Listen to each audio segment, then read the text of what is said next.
Hello everyone, sorry for small delay. We are waiting until Andrei set up his microphone.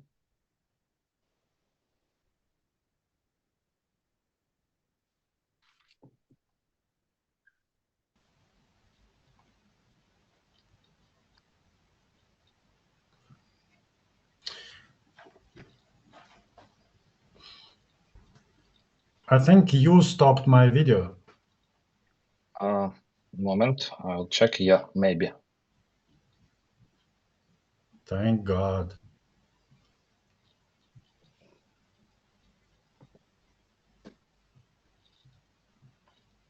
Yeah. Okay. Try now.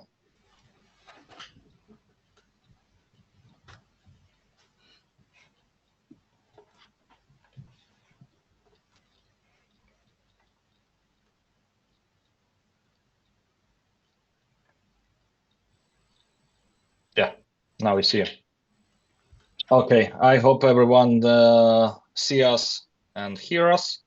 If you have problems with that, please write to chat. Greetings to everyone. And today we gathered here to see a webinar dedicated to organizational mushroom harvesting on a mushroom farm with Andrei Gladkih. Andrei already with us, and I will do short introduction. Our speaker today is Andrei Gladkih, as I said. He is an expert with more than 20 years of experience in mushroom cultivation, harvesting, and managing mushroom farm. And I'm pleased to announce that today we have, for this webinar, registered people from 30 countries, so we have quite good attendance.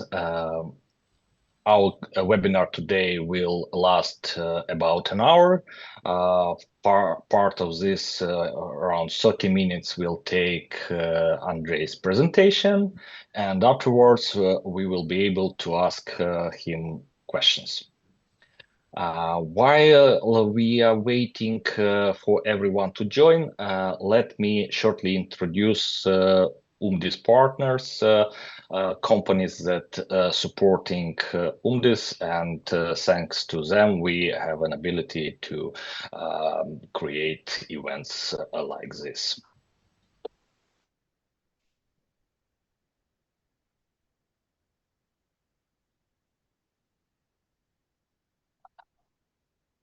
This so you see my screen here now. These are Christian's group. Christians is a global leader in providing innovative solutions for mushroom farm and composting yards. They were also the first company in the market to have all disciplines within the company, covering everything from engineering and construction to implementation and service. And you probably know about this leader of mushroom market. GrowTime, a company, GrowTime Engineering. This is commercial mushroom farm equipment supplier, and GrowTime is well known because they specialize in manufacturing durable and efficient picking lorries and trolleys for mushroom farms. And thanks to high quality of those lorries and their solution, they really increase efficiency of harvesting on mushroom farms and profitability of mushroom farms in the end. GrowTime also sells aluminum shelving, lighting, growing nets, scales, knives, and other equipment for mushroom farm. And another company, AgroProject, general construction for mushroom farms and compost yards. AgroProjects is experts in the technologically advanced design of facilities for the industrial cultivation of mushroom. The company helps new clients to design and build their mushroom farms and compost yards from scratch. And for the clients already in the industry, AgroProjects offers many effective and modern technological solutions. So thank you to all our supporters. And let me stop. And before we begin, I'd like to remind you that just in a couple of weeks, UMDIS will be holding 2 training sessions in Poland on big, very good modern mushroom farm Fungus SC near Poznan. From February 3rd until February 5th, we will have 3-day course with Andriy Gladkih on the topic of organization of mushroom harvesting. You will learn straight in a farm how this farm organizes it and what is the best practices to organize mushroom harvesting. It's very important now. This is why we choose this topic for today and for our training in Poland from the 3rd until 5th of February. And then a week after, from 11th until 13th of February, we will, on the same farm, we will have a course on mushroom cultivation with Wojtek Konieczny, a very good, well-known expert in the field.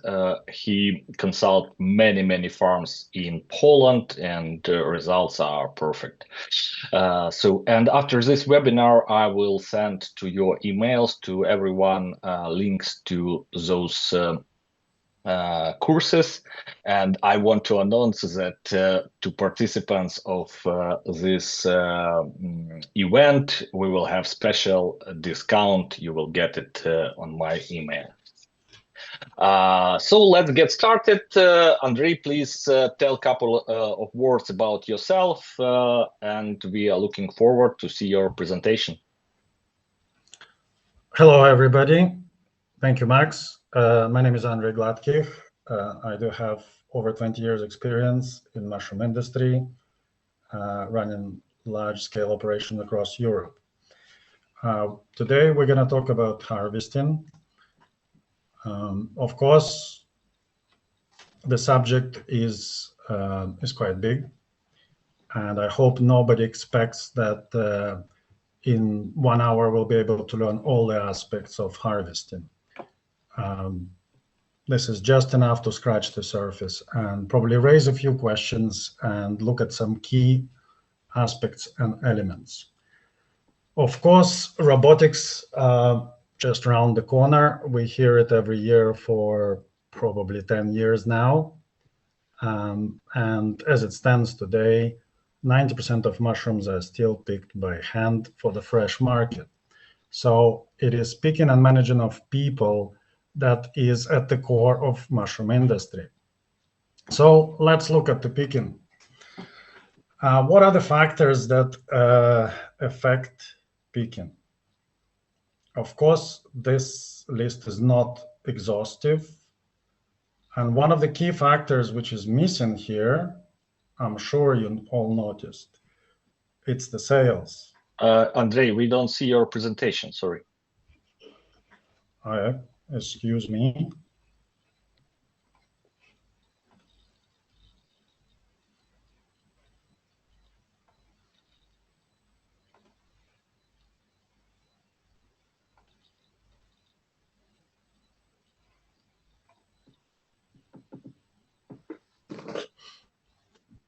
Do you see it now? Yes. Okay. So picking, at the core of this is picking, and there are various factors that are affecting picking. As I said, one of the major factor which is missing here is sales. The market you are supplying to will have a major effect on sizes you can pick, quality you can get away with, and overall efficiency and profitability of your business. Why it's not here? This subject is almost too big. It needs to be looked at separately.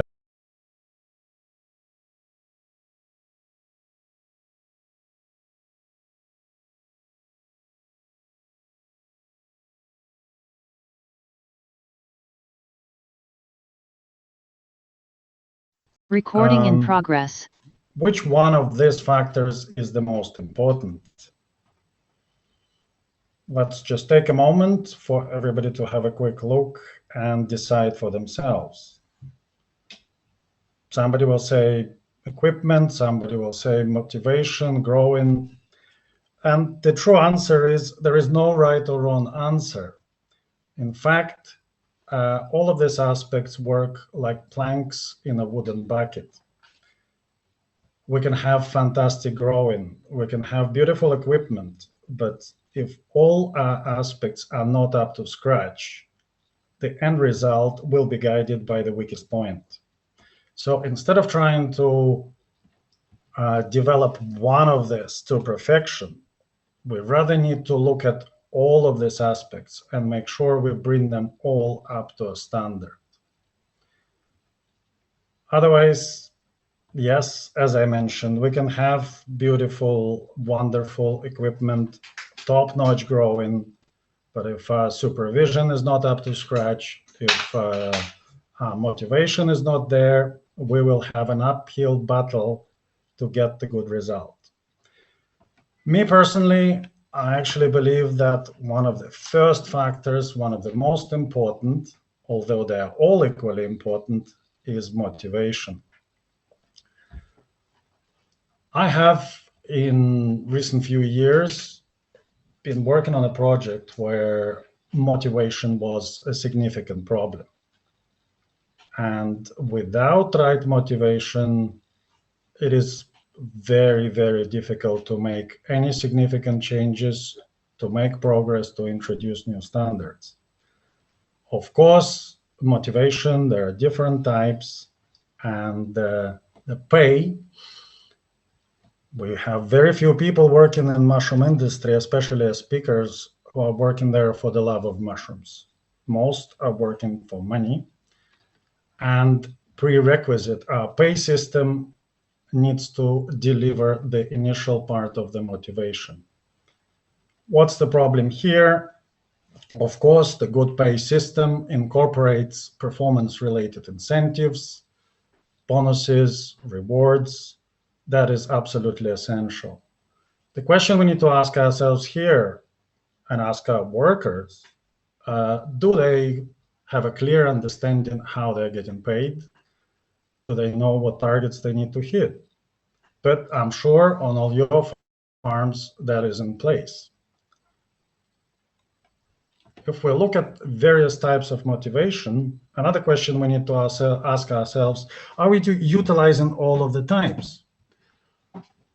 It is important to have a right pay in place, but on top of that, are we rewarding people?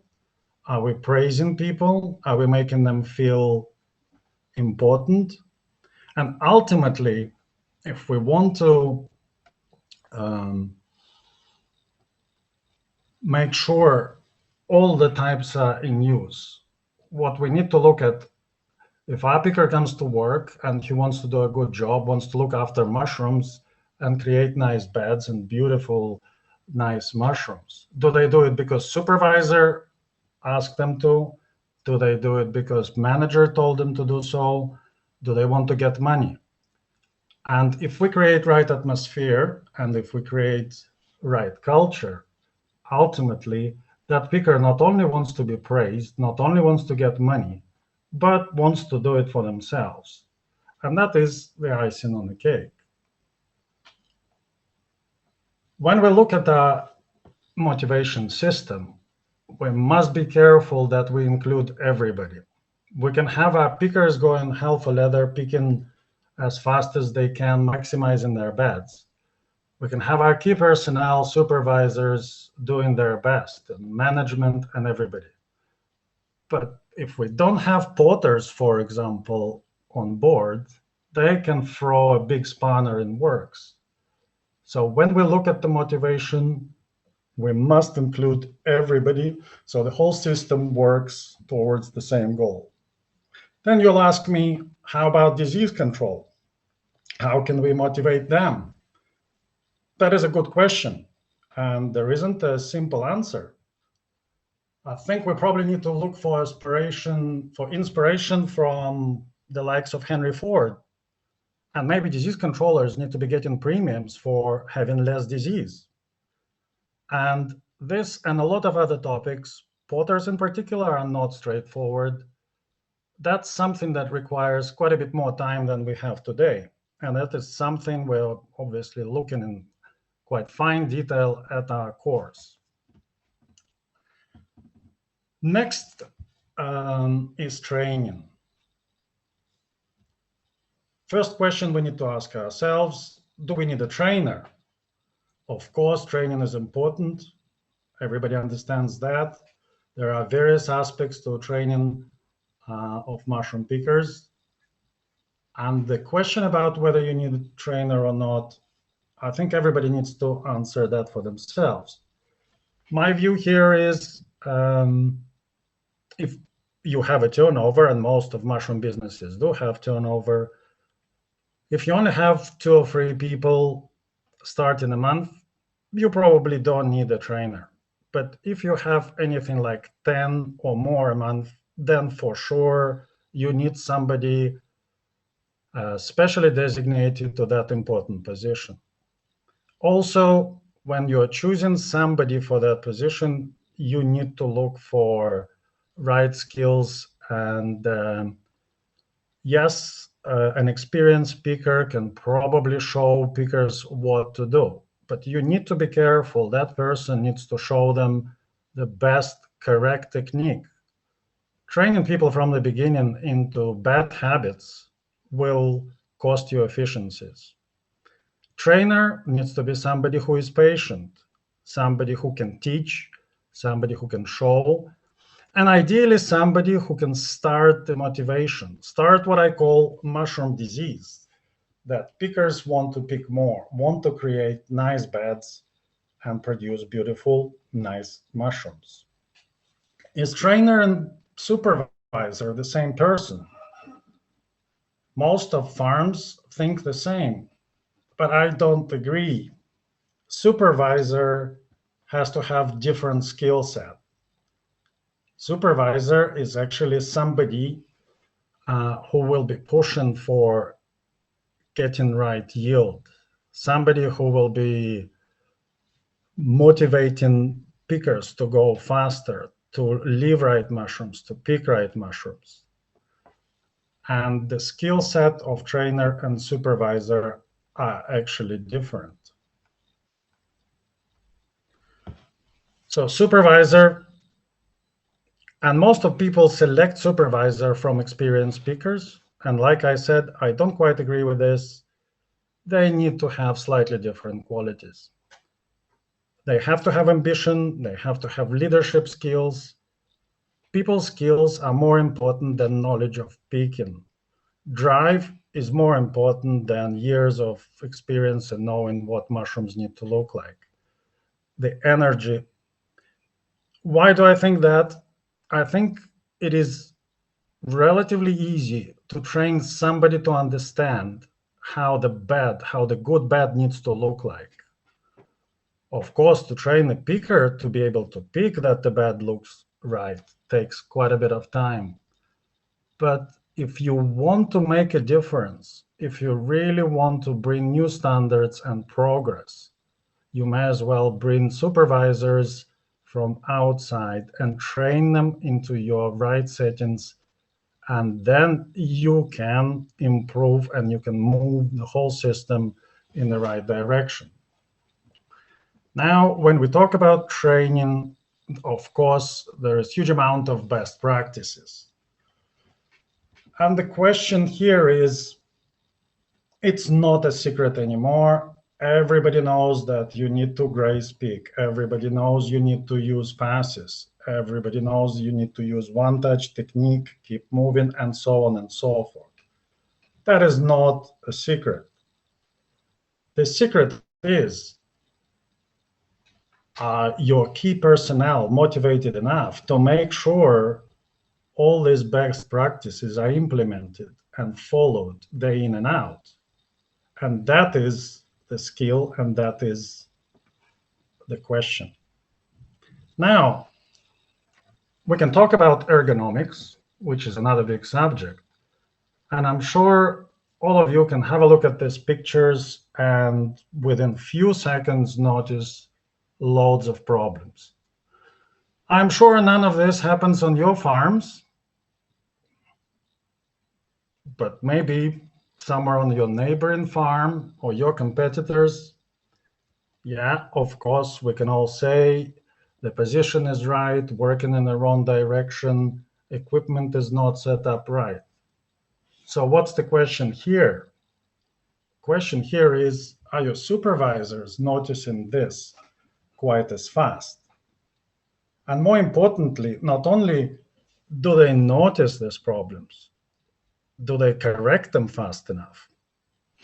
And the true answer is, you can see things like this every day on every farm to a different extent. A slightly difficult one. We have somebody setting up their working place reasonably well. What's the problem here? I think if we look deep enough, maybe somebody's picking too many products at the same time. Is there any other problems here? Yeah, maybe the person is a little bit uncomfortable setting their crates too far away and having to stretch. So all of these little things are important, that our supervisors are motivated enough, are driven enough to make sure not only they notice these bad practices, but they quickly put them right.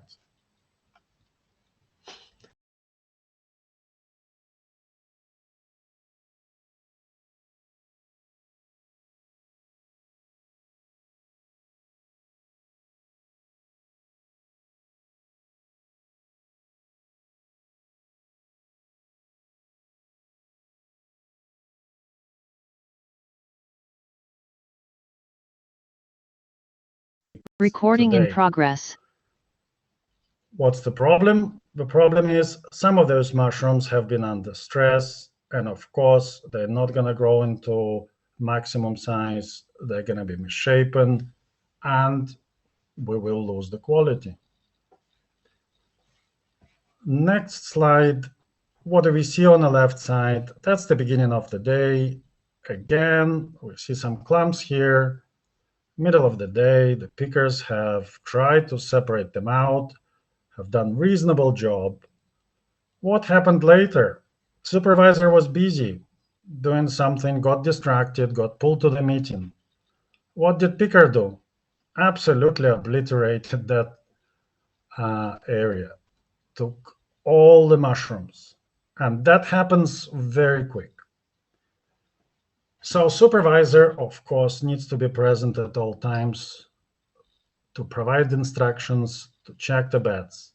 And supervisor, if we seriously look at it, is the key person, is the foundation of management. In an ideal scenario, you want your supervisors to be the bad cops, driven by bonuses, driven by results. And you want your management to play good cops, so they can balance. You almost want your supervisors pushing pickers too hard and have your manager to balance this. That way you can get the best results.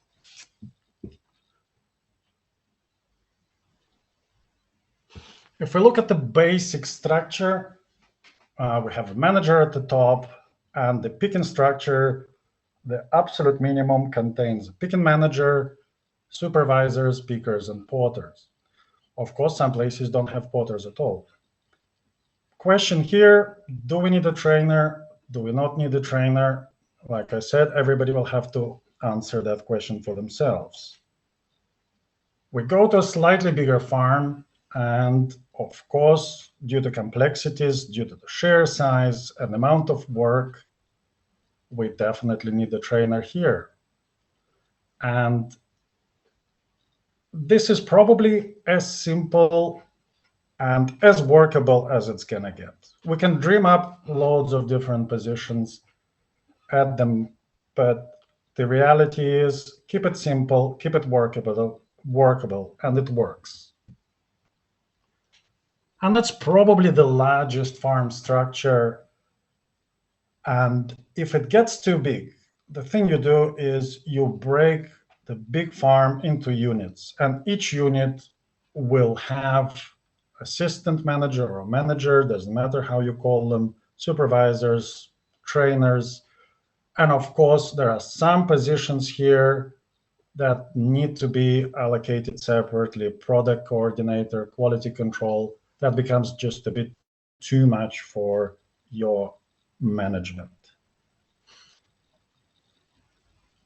Do you want to make it any more complicated? Of course you can. You can dream up as many positions as you want, but the end result is, like I said, keep it simple and workable. You want your supervisors driven by the result. You want your managers checking that supervisors are doing a good job, and keep it as simple as that.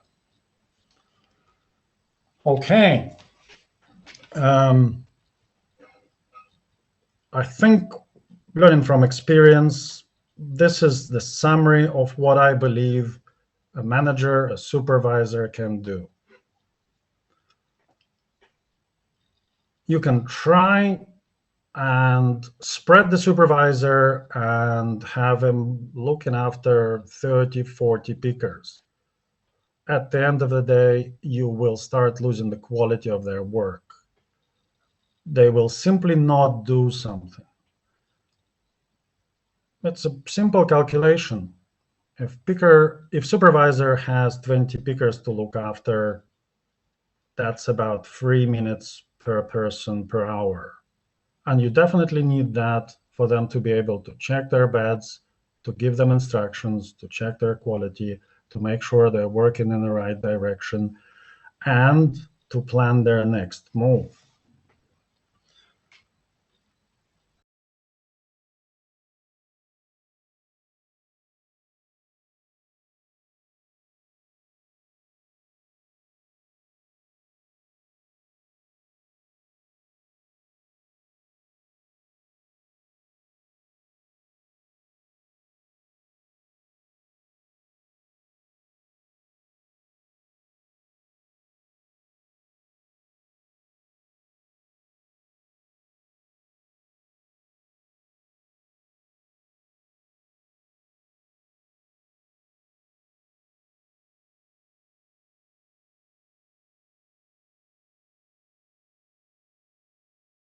Recording in progress. What are people capable of? And one of the factors and one of the parameters you want to look into is, by monitoring and having historical data, what can a picker cover in first flush? If you have that information, and you can call pickers 50 square meter picker, 60 square meter picker, have some other grading system, that will make your planning a lot easier. Also, it will allow pickers to maximize and reach their potential. And once we have the results, we can analyze and we can start asking ourselves question, well, who is the best picker here? Is it the picker who is picking the fastest? Is it the picker who is producing the best quality?